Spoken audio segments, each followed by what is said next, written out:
Eh bien, bonjour à toutes et à tous. On se retrouve pour un nouveau moment Dixit.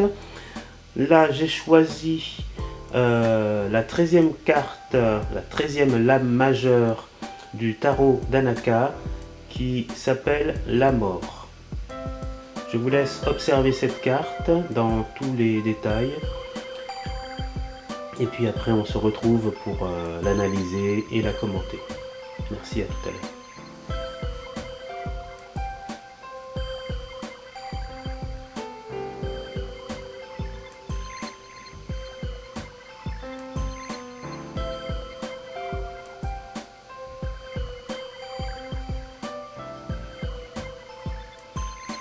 Voilà, donc je vous ai laissé un petit peu de temps pour observer cette lame que je trouve magnifique.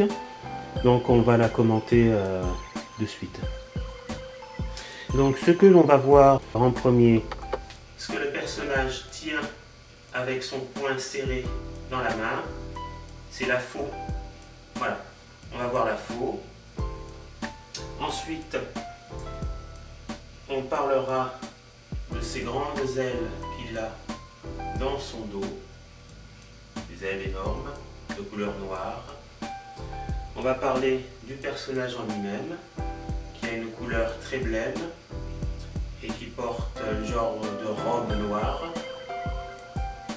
On va parler du phénomène météorologique. Donc je pense que c'est le lever du jour, ou alors la tombée de la nuit, mais bon, voilà, on va essayer de voir ça ensemble. Et on parlera ensuite du chemin tracé, le long chemin qui continue. Et ensuite on parlera de la symbolique de cette carte, ce qu'elle veut nous expliquer par là. Alors voilà, j'ai choisi de vous montrer l'outil qui était utilisé antérieurement. Donc cet outil est constitué d'un bâton et de la lame tranchante et le tout forme une faux. Et cet outil était utilisé dans les champs pour travailler.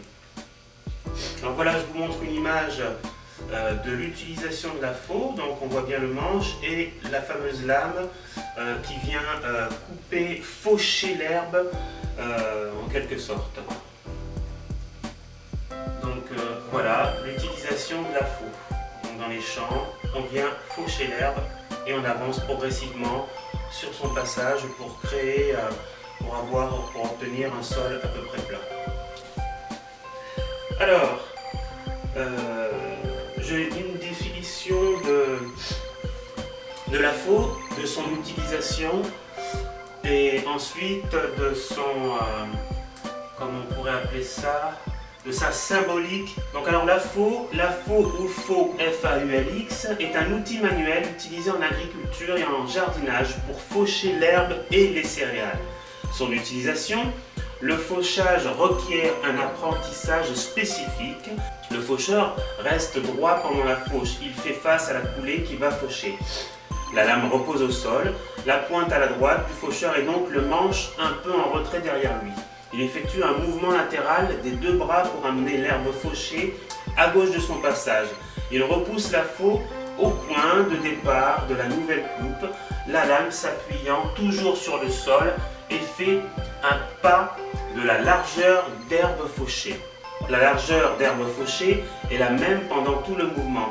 Elle ne dépasse pas 10 cm et dépend du contexte, dureté de l'herbe, sa hauteur, présence de rosée. Pendant la fauche, la lame repose toujours au sol pour éviter la fatigue. Progressivement, à gauche du faucheur se forme un tas rectiligne parallèle à l'avancée du faucheur, c'est l'andin. Alors, la symbolique. La faux est l'outil symboliquement associé à la mort, aussi appelée la grande faucheuse de vie. Je vous en avais parlé récemment, donc c'est un outil qui a été utilisé exclusivement antérieurement dans les champs pour faucher l'herbe et autre chose. On en a bien sûr utilisé l'outil pour son symbole qu'on associe à la mort et aussi à la grande faucheuse. Donc voilà, donc là vous pouvez vous rendre compte de l'utilisation qu'on a fait actuellement de la faux. Donc on retrouve la faux, hein, l'outil manuel qui était utilisé dans les champs.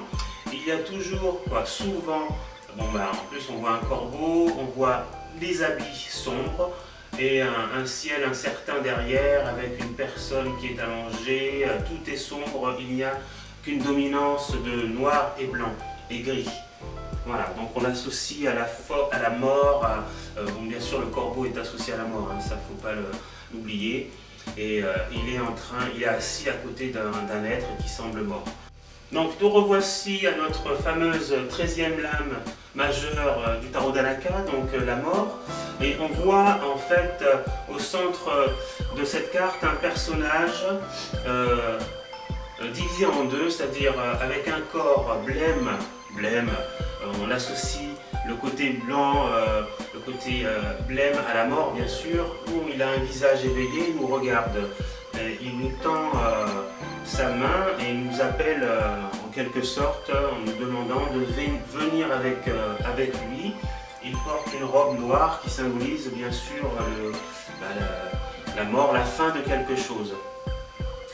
Il porte dans sa main une faux, donc cette faux, et on a vu tout à l'heure que cette faux était là pour couper l'herbe sur notre passage. Donc là en fait on arrête une situation, vous voyez ce que je veux dire, la faux est là en travers du chemin, donc on coupe l'évolution de quelque chose pour en commencer une autre en quelque sorte. Donc un mode, ça peut être un mode de vie, ça peut être une formation professionnelle, ça peut être un cursus professionnel, ça peut être une relation amicale, amoureuse ou autre. On vient mettre un terme à cela et commencer une autre situation. Donc cette carte ne veut pas dire par là qu'elle est négative, malgré la dominante de noir et de gris et de blanc. Le personnage porte des ailes derrière lui. Bon, moi j'aurais préféré que ce soit des ailes blanches pour symboliser la pureté, l'angélisme et autres. Il porte des ailes noires pour montrer bien sûr aussi que c'est une transformation, que c'est la fin d'un cursus, d'une étape, pour entamer une nouvelle orientation qui peut être bénéfique ou maléfique. Donc on peut comprendre pourquoi le choix des ailes noires ont été choisis. Donc je disais, ça peut être un cursus différent. Donc par exemple, vous avez entamé un poste commercial qui propose pour vous aucune émancipation, aucune évolution. Donc vous choisissez de mettre un terme à tout ça et de partir par exemple dans un autre domaine qui n'a rien à voir avec l'ancien, qui est le social ou la psychologie ou le médical ou autre chose. Donc voilà, cette faux-là vient faucher quelque chose, c'est-à-dire mettre un terme à une situation, et on part vers un autre chemin. Bien sûr, on voit bien le chemin qui est là. Donc on arrête, puis bon, le chemin continue quand même, hein, où on nous emporte avec les ailes dans une autre direction. Donc il faut savoir aussi au niveau météorologique que le ciel est quand même, on a l'impression que la nuit tombe ou alors que le jour va se lever. Donc il y a une idée de retransformation, on peut trouver un avenir beaucoup plus agréable. Voilà, donc je pense que c'en est tout pour cette carte, pour ce moment Dixit. On se retrouve pour une nouvelle vidéo. À la prochaine. Au revoir.